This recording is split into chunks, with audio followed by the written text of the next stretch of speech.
क्या आप जानते हैं कि हज के दिन दुनिया भर से आने वाले लाखों हाजी मैदान अरफात की तरफ क्यों जाते हैं? आखिर ऐसा क्या राज है इस मैदान में कि अगर कोई हाजी वहां न पहुंचे तो उसका हज मुकम्मल ही नहीं होता। हैरत की बात यह है कि वहां न काबा मौजूद है, न तवाफ होता है, न सई, न कुर्बानी। फिर भी हज का सबसे अहम रुकन यही मैदान क्यों है? आखिर क्यों हजरत मोहम्मद ने फरमाया था अल हज्जु अरफा, यानी हज तो अरफात ही है। जरा तसव्वुर करें, सूरज आग बरसा रहा है, गर्म हवाएं चल रही हैं और लाखों इंसान सफेद एहराम में एक खुले मैदान में खड़े हैं। न किसी के पास अपनी दौलत की पहचान है, न ओहदा, न ताकत, न गुरूर। दुनिया का हर इंसान वहां सिर्फ एक बंदा बनकर खड़ा होता है। यही वह मंजर है जो इंसान को कयामत याद दिलाता है। बहुत से उलेमा कहते हैं कि अरफात का दिन इंसान को उस दिन की झलक दिखाता है जब पूरी इंसानियत अल्लाह के सामने जमा होगी। वही खुला मैदान, वही बेबसी, वही खौफ, वही उम्मीद और वही अपने रब के सामने खड़े होने का एहसास।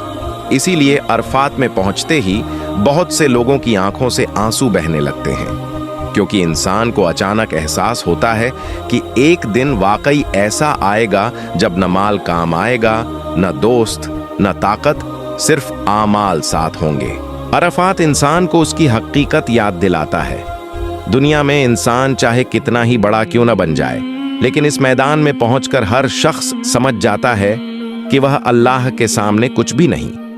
यही वजह है कि हाजी वहां जाकर सिर्फ दुआएं नहीं करते, बल्कि टूट जाते हैं, अपने गुनाहों को याद करते हैं, अपनी जिंदगी को याद करते हैं, अपनी गलतियों को याद करते हैं और फिर अल्लाह से माफी मांगते हैं। 9 जिलहिज्जा की सुबह जैसे ही सूरज निकलता है, लाखों हाजी मिना से अरफात की तरफ रवाना होना शुरू हो जाते हैं। हर तरफ लब्बैक अल्लाहुम्मा लब्बैक की सदाएं गूंज रही होती हैं। इंसान जब यह मंजर देखता है तो ऐसा लगता है जैसे पूरी दुनिया अल्लाह की तरफ चल पड़ी हो। गाड़ियां, बसें, पैदल चलते लोग, हर तरफ सफेद एहराम ही एहराम। और फिर आहिस्ता आहिस्ता वह लम्हा करीब आता है जिसके लिए यह पूरा सफर किया गया था, क्योंकि हकीकत यह है कि हज का असल मरकज अरफात ही है। अगर कोई हाजी अरफात न पहुंच सके तो उसका हज नहीं होता, चाहे उसने बाकी तमाम मनासिक अदा कर लिए हों। यही वजह है कि लाखों लोग सख्त गर्मी, थकान, बीमारी, कमजोरी, हर चीज बर्दाश्त करते हैं, लेकिन अरफात जरूर पहुंचते हैं, क्योंकि वह जानते हैं कि यही वह वक्त है जहां अल्लाह की रहमत सबसे ज्यादा नाजिल होती है। इस्लामी रिवायतों के मुताबिक अरफात के दिन अल्लाह ताला फरिश्तों के सामने अपने बंदों पर फख्र फरमाता है। अल्लाह फरमाता है, मेरे बंदों को देखो, ये दूर दूर से आए हैं, गर्द आलूद हैं, थके हुए हैं, लेकिन मेरी रहमत की उम्मीद लेकर खड़े हैं। जरा सोचें, अल्लाह खुद अपने बंदों का जिक्र फरिश्तों के सामने कर रहा है।